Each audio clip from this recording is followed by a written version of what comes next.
नमस्ते दोस्तों। Today is 4 जून 2021 की जो इम्पोर्टेंट सुर्खियां है उसके ऊपर हम नजर डालेंगे। मे बी ये सुर्खियां हमारे एग्जाम के लिए मोस्ट इम्पोर्टेंट हो सकती है। One by one will going to enjoy this audio session with professor बीज पॉजिटिव वे। आज के लिए हमारी सबसे बेस्ट सुर्खियां है, मोस्ट इम्पोर्टेंट 4 जून है। 4 जून is regarded as an International Day of Innocent Child Victims of Aggression। मैं फिर से रिपीट कर लेता हूँ। 4 June international day of innocent child victims of aggression. जो मासूम बच्चे हैं जो आक्रामकता के शिकार हुए, विक्टिम्स ऑफ अग्रेशंस, मासूम बच्चे आक्रामकता के शिकार हुए, उनके प्रति सद्भावना प्रतीत करने के लिए अंतर्राष्ट्रीय स्तर पे ये 4 जून मनाया जाता है। 1982 से यूएन जनरल असेंबली, जिसे हम संयुक्त राष्ट्र की महासभा कहते हैं, ये 1982 से हम आज तक 4 जून के लिए international day of innocent child victims of aggressions ये मनाते हैं। मोस्टली जो बच्चों की जो मानसिक एट द सेम टाइम शारीरिक और भावनात्मक जो शोषण होता है उसके ऊपर सभी इंस्टीट्यूशंस का या सभी देशों का ध्यान होना चाहिए, इसलिए ये पर्पस से ये मनाई जाती है। इस पॉइंट में हमारे एग्जाम के लिए सबसे इंपॉर्टेंट चीज आती है, जो हमारा गोल है जिसे हम सस्टेनेबल डेवलपमेंट गोल कहते हैं। तो sustainable development goal number 16.2 that is 16.2 क्या कहता है कि बच्चों के साथ जो भी दुर्व्यवहार, शोषण, तस्करी, सभी प्रकार की हिंसा और बच्चों के उत्पीड़न को समाप्त करना। हमारे लिए क्यों इंपॉर्टेंट डे रहेगा ये, या ये इंपॉर्टेंट रहेगा कि end of abuse. End of abuse का मतलब होता है बच्चों के साथ जो भी दुर्व्यवहार करोगे, एक्सप्लोटेशंस जो उनका शोषण किया जाएगा, ट्रैफिकिंग जो तस्करी की जाएगी, and all form of violence किसी भी तरह की हिंसा और बच्चों का जो उत्पीड़न किया जाएगा, जो टॉर्चर किया जाएगा, ये इनके लिए उन सब का एंड करना, ये सस्टेनेबल डेवलपमेंट गोल का टारगेट है 16.2। ये 2 पॉइंट इसमें इंपॉर्टेंट है।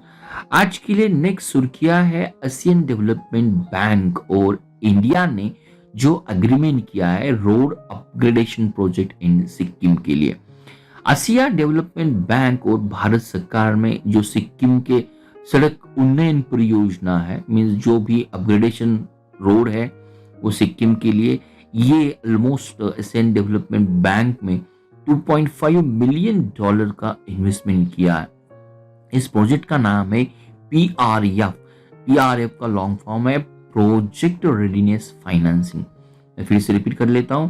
Through this agreement Asian Development Bank will going to invest approximately $5.2 million in scheme or in a project known as the project readiness financing। अगर PRF का long form आता है तो प्रोजेक्ट रेडीनेस फाइनेंसिंग, ये word हमारे लिए importance होना चाहिए। Almost north eastern state road investment programme 2011 से एशियन डेवलपमेंट बैंक और इंडिया की एग्रीमेंट से वर्कआउट हो रहा है। 2011 से north eastern state road investment programme Bharat और एशियन डेवलपमेंट बैंक से वर्कआउट हो रहा है। यह हमारे लिए स्टैटिक पॉइंट ये होगा, ये एशियन डेवलपमेंट बैंक आज उसके ऑलमोस्ट 68 कंट्रीज मेंबर्स है, उनमें से ज्यादा मोर देन द 49 मेंबर्स ये एशिया पैसिफिक रीजन से है। एशियन डेवलपमेंट बैंक की स्थापना 1966 में हुई थी और इसका जो हेडक्वार्टर आप फिलीपाइंस के मांडुलुयांग में है। मैं फिर से रिपीट कर लेता हूं। एशियन डेवलपमेंट बैंक की स्थापना 1966 में हुई थी और इस बैंक का जो हेडक्वार्टर है फिलीपाइंस के मंडालयांग में है। मैं फिर से रिपीट कर लेता हूं, मंडालयांग है। आज के लिए हमारा थर्ड पॉइंट जो होगा, विशेषज्ञ ग्रुप की स्थापना की है कि राष्ट्रीय स्तर पर एट द सेम टाइम जो मजदूरी होती है उनके न्यूनतम दर को हम कहेंगे कि निर्धारण करने के लिए एक्सपर्ट ग्रुप की स्थापना की है। तो ये जो डायरेक्टर है DIEG, जिसे हम नाम इंस्टीट्यूट का नाम है डायरेक्टर या इंस्टीट्यूट ऑफ इकोनॉमिक ग्रोथ कहेंगे, IEG। IU की जो भी आज निर्देशक है, जो भी निदेशक है, डायरेक्टर है, उनका नाम है अजित मिश्रा। अजित मिश्रा इस एक्सपर्ट ग्रुप को चेयर करेंगे। ये एक्सपर्ट ग्रुप विशेषज्ञ समूह भारत में जो भी न्यूनतम मजदूरी होगी राष्ट्रीय स्तर पर या सरकार द्वारा जो भी न्यूनतम मजदूरी होगी उसको निर्धारण करने के लिए, उसको फिक्स करने के लिए एक कमेटी का चयन किया हुआ है। इस कमेटी के चेयरमैन होंगे इंस्टीट्यूट ऑफ इकोनॉमिक ग्रोथ, इस इंस्टीट्यूशन के प्रोफेसर अजित मिश्रा होंगे। इसमें स्टैटिक पॉइंट ये आता है कि ये इंस्टीट्यूट ऑफ इकोनॉमिक ग्रोथ ये न्यू दिल्ली में स्थित है। ये एक ऑटोनॉमस निकाय है, जिसे हम स्वायत्त निकाय कहते हैं, ऑटोनॉमस बॉडी भी कहते हैं। 1952 में उसकी स्थापना हुई थी और अजित मिश्रा इसके निदेशक है। किस लिए ये कमेटी स्थापन की है, किस लिए एक्सपर्ट ग्रुप स्थापन किया हुआ है? The fixation of minimum wages and national floor wages, जो गवर्नमेंट ये फिक्स करना चाहता है। तो ये कमेटी के लिए जो कार्यकाल अवधि दिया हुआ है नेक्स्ट 3 इयर्स है। तो नेक्स्ट 3 इयर्स में ये कमेटी अंतरराष्ट्रीय स्तर पे जो भी वेज दर या मिनिमम वेजेस निर्धारण करने की जो भी नीति होती है उनका अभ्यास करेंगे। उसके आधार पे ये टेक्निकल इनपुट्स और रिकमेंडेशन गवर्नमेंट को प्रदान करेंगी और मोस्टली कोई एक मापदंड, ये न्यूनतम मजदूरी को फिक्स करने के लिए दे विल गोइंग टू एक वैज्ञानिक मापदंड और पद्धति को विकास करने का प्रयास करेंगे। चलो नेक्स्ट पॉइंट आता है हमारे लिए व्हाट्सएप ग्रुप के बारे में। तो व्हाट्सएप ने अभी परेश बी लाल, और मैं फिर से रिपीट कर लेता हूं उनका नाम, परेश बी लाल, इनको ग्रीवेंस ऑफिसर, जिस तरह से हम शिकायत अधिकारी के रूप से नामित किया हुआ है। व्हाट्सएप की जो वेबसाइट है, व्हाट्सएप की वेबसाइट पे शिकायत अधिकारी और उनका एड्रेस भी मेंशन किया हुआ है, जिसे बंजारा हिल्स हैदराबाद तेलंगाना में स्थित इस एड्रेस को दिया है। हमें यह भी मालूम होना चाहिए कि आज ये जो शिकायत अधिकारी है परेश बी लाल, और उनका अपॉइंटमेंट जो किया है किस तरह से एक करंट इवेंट से वर्कआउट करता है। तो हम सभी जानते हैं कि इंडियन गवर्नमेंट ने जो भी आईटी के न्यू रूल्स 25 फरवरी 2021 से हम कहेंगे डिस्क्लोज किए थे, उसकी तरह it is a compulsory for the intermediary social media. यहाँ सोशल मीडिया की डेफिनेशन ये है जिस सोशल मीडिया में मोर देन 15 लाख यूजर है उनके लिए कंपल्सरी होता है कि वो 3 तरह के ऑफिसर की अपॉइंटमेंट करें, जिसे हमने ग्रीवेंस ऑफिसर, शिकायत अधिकारी, nodal officer, eight the same time chief compliance officer, जिसे हम मुख्य अनुपालन अधिकारी, इनकी नियुक्ति करना ये सोशल मीडिया इंटरमीडिएट के लिए कंपल्सरी होता है। तो व्हाट्सएप ने इसके लिए उच्च न्यायालय, जो दिल्ली का उच्च न्यायालय है, इसमें सरकार के खिलाफ ये भी पारित किया हुआ, ये भी हम कहेंगे कि केस चालू की है। तो ये हमारे लिए इंपॉर्टेंस होगा, शिकायत अधिकारी का चयन इसमें किया हुआ है। हम सभी लोग ये इंपॉर्टेंस होता है कि व्हाट्सएप जनवरी 2009 में उसको रिलीज किया गया था, लेकिन 2014 ने उसको फेसबुक ने एक्वायर किया, उसका अधिग्रहित कर दिया। मूल रूप से ब्रायन एक्टन और जॉन कोरुम ये उन्होंने ये मूल रूप से प्रोग्राम को सक्सेसफुली लॉन्च किया था 2009 में। उनका नाम है ब्रायन एक्टन और जॉन कोरुम। लेकिन हमारे लिए ये जो व्हाट्सएप की शिकायत अधिकारी है, ग्रीवेंस अधिकारी, उनकी अपॉइंटमेंट इंपॉर्टेंट रहती है। नेक्स्ट पॉइंट आज के लिए हमारे लिए 5th पॉइंट है SAGE। SAGE ये पोर्टल है और ये इनिशिएटिव्स भी है। SAGE का लॉन्ग फॉर्म है senior care ageing growth engine. मैं फिर से रिपीट कर लेता हूं, SAGE का लॉन्ग फॉर्म है senior care ageing growth engine. तो ministry of social justice and empowerment ने ये सेज इनिशिएटिव को लॉन्च किया हुआ है। सीनियर केयर, यहाँ एजिंग ग्रोथ इंजिन, ये पोर्टल भी जो बुजुर्ग लोग हैं उनकी आबादी है उन आबादी के लिए उनके जो भी रिलेटेड उत्पाद लगते, प्रोडक्ट लगते, जो भी रिलेटेड उनको जो भी सेवाएं लगती है, वो सेवाएं प्रदान करने के लिए ये जो भी इन कमिंग डेज में जो स्टार्टअप स्टार्ट करने वाले, उनके लिए उस माध्यम को स्टार्टअप जो भी फीचर्स में होंगे, they can have a word with government through says portal. ये इसका मेन अटेंशन है, या मेन हम कहेंगे कि प्रोजेक्ट का एक मिशन है। तो ये मिशन किस मिनिस्ट्री ने लॉन्च किया था? तो ये मिशन था मिनिस्ट्री ऑफ सोशल जस्टिस और एम्पावरमेंट। किसके लिए है? This is the senior care ageing growth engine. ये विश्वसनीय स्टार्टअप जो बुजुर्ग आबादी के लिए उत्पाद और सेवाएं प्रदान करेंगी, उनके लिए ये इस माध्यम से सेज पोर्टल के माध्यम से वो आवेदन कर सकते हैं। मोस्टली ये स्टार्टअप स्वास्थ्य, हेल्थ, हाउसिंग, जिसे हम और भी देखभाल क्षेत्र जो भी केंद्र हो गए, उनके बारे में जो भी उत्पाद और सर्विस की जाती है, उनके लिए ये एप्लीकेशन का एक पार्ट होता है। हमें सभी लोगों को ये जानना भी इतना ही इम्पोर्टेंस होता है कि 2011 के सेंसस से ऑलमोस्ट मोर देन 1.0, या हम परसेंटेज के हिसाब से देखेंगे तो 12.5% हमारे बुजुर्ग आबादी का पॉपुलेशन इंडिया में है। हमारे लिए सेज, और सेज का लॉन्ग फॉर्म होगा, सेज का लॉन्ग फॉर्म है, हमने मेंशन किया हुआ है, senior care ageing growth engine, ministry of social justice and empowerment. Next आता है कि एग्रीकल्चर मिनिस्ट्री ने उनके पोर्टल पे जो डेडिकेटेड विंडो स्टार्ट किया हुआ है, ये विंडो इस प्रोडक्ट की मार्केटिंग के लिए है। उस प्रोडक्ट का नाम है बांस, जिसे हम बाम्बू प्रोडक्ट्स भी कहते हैं। तो यूनियन मिनिस्टर जो या मिनिस्ट्री ऑफ एग्रीकल्चर है, उन्होंने बाम्बू मार्केट पेज, बांस मार्केट पेज या बांस उत्पादनों का यहाँ मार्केटिंग करने के लिए, जहाँ या हम कहेंगे कि जो खरीदार होते हैं जिन्हें बाम्बू प्रोडक्ट खरीदना, maybe they will going to purchase the bamboo product from these portals also from the authentic manufacturer of a bamboo product। ये मिनिस्ट्री ऑफ एग्रीकल्चर का मेन मोटो है। तो ये बाम्बू प्रोडक्ट और जो इनिशिएटिव्स है, जिसे हम गवर्नमेंट ई मार्केटिंग पोर्टल कहते हैं, ये दोनों का मिला के ये सेपरेट विंडो का प्रावधान है। तो इस पेज के लिए जो नाम दिया हुआ है वो हमारे लिए एमसीक्यू के लिए क्वेश्चन हो सकता है। This is known as a green gold collection. तो ये डेडिकेटेड विंडो है, डेडिकेटेड पेज है, ministry of agriculture at the same time government e market, दोनों में मिलकर ये the green golden collection, the green golden collection की ये विंडो है।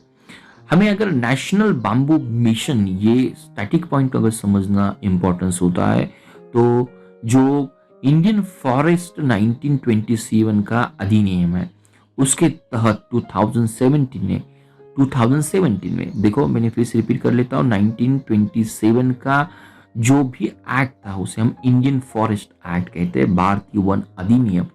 उनके तहत गवर्नमेंट में 2017 में कुछ चेंजेस किए थे। उस चेंजेस से बाम्बू अभी पेड़ इस कैटेगरी में क्लासिफाई नहीं होता, तो may be it become the very easy for the bamboo product के जो उत्पाद होते हैं, उत्पादक करने वाले होते हैं, बाम्बू की कटाई करना उनके लिए आसान होता है। तो ये एक स्टैटिक पॉइंट था। 2017 से बाम्बू अभी पेड़ की कैटेगरी में क्लासिफाई नहीं होता, और नेशनल बाम्बू मिशन हमने 2018 और 2029 में स्टार्ट किया था। नेक्स्ट पॉइंट हमारे लिए आता है INS संध्याक। ये पिक्चर्स में क्यों थी? INS संध्याक ये एक इंडिजिनियसली बिल्ट डिजाइन की हुई हाइड्रोग्राफिक सर्वे है।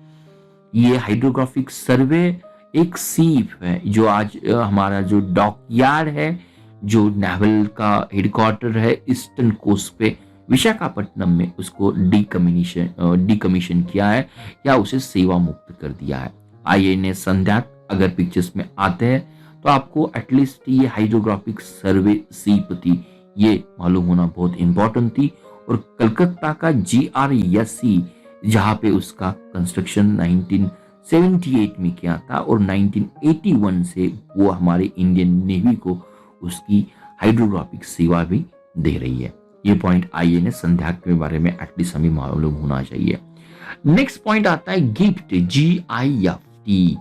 GIFT का लॉन्ग फॉर्म है Goa institution for future transformation.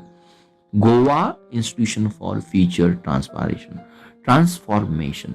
इस तरह से नेशनल लेवल पे हमारे इंडिया को पॉलिसी मेकिंग के लिए थिंक टैंक है जिसका नाम नीति है, उसी के तरह गोवा स्टेट को पॉलिसी मेकिंग करने के लिए, गोवा के लिए जो सस्टेनेबल डेवलपमेंट गोल है उनको अचीव करने के लिए, उनको निगरानी करने के लिए या पॉलिसी मेकिंग में गोवा गवर्नमेंट को डायरेक्शन करने के लिए गिफ्ट काम करेगा। This is Goa institution for future transformation. ये नीति निर्माण में सरकार की सहायता करेगा और मार्गदर्शन करेगा। वो जो हमारे सतत विकास लक्ष्य है गोवा के स्टेट के लिए, उन लक्ष्य को हासिल करने में, उनको टारगेट करने में भी गिफ्ट की मदद जरूर होगी।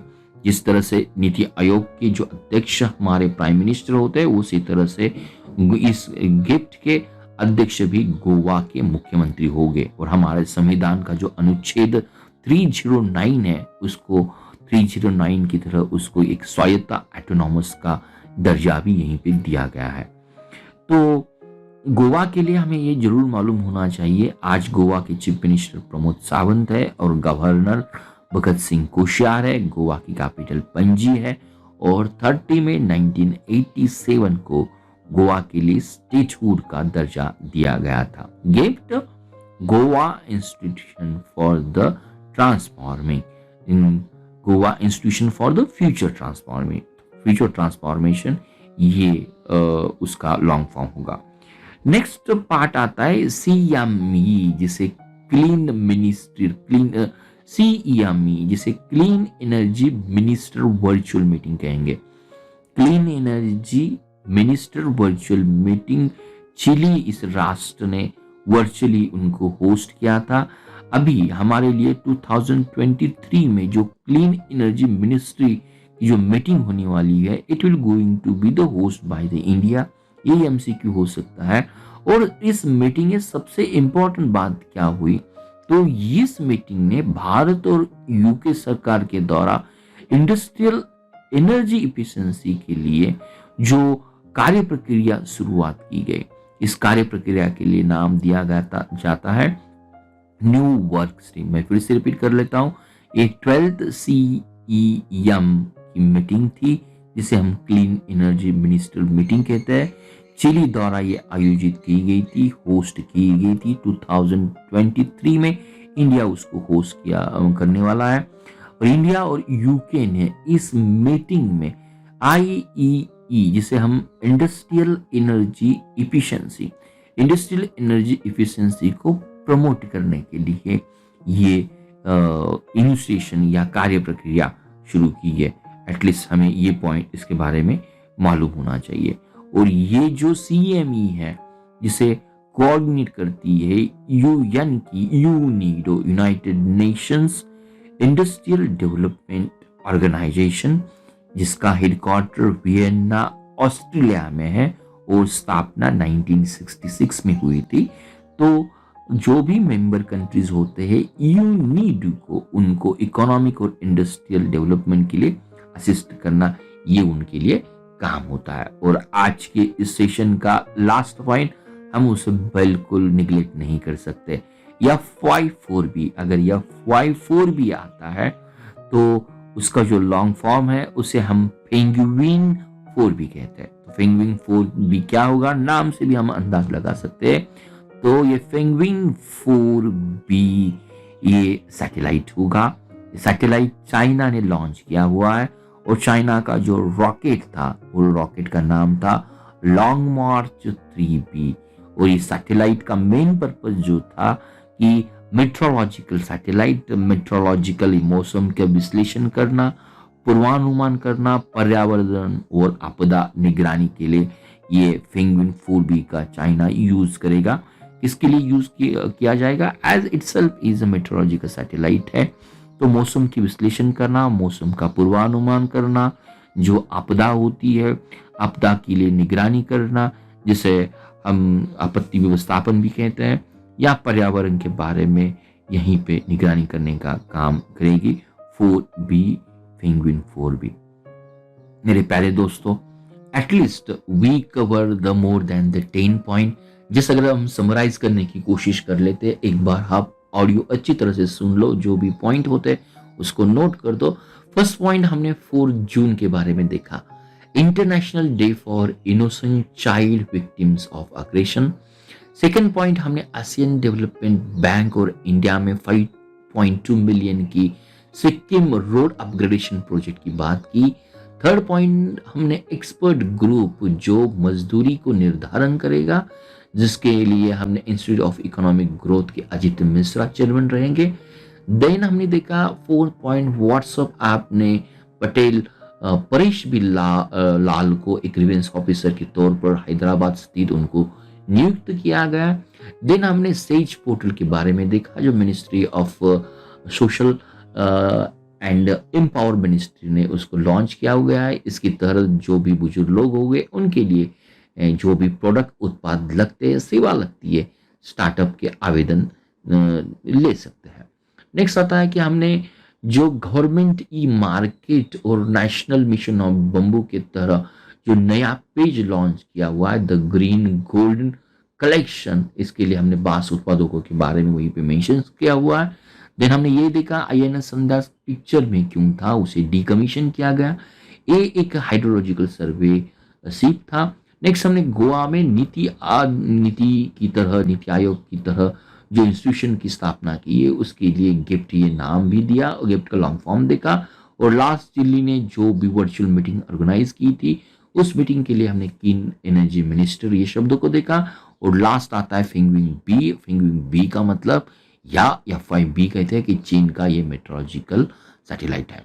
होपफुली आपने ये ऑडियो सेशन एंजॉय किया होगा। इसी तरह से audios, videos and the MCQ प्राप्त करने के लिए आप टारगेट कॉम्पिटिटिव एग्जाम इस चैनल से जुड़े रहे। धन्यवाद। Thank you for watching Target with Professor Peace Positive Way. We request you to be a voluntary donator to become our Prime and Pride Motivator.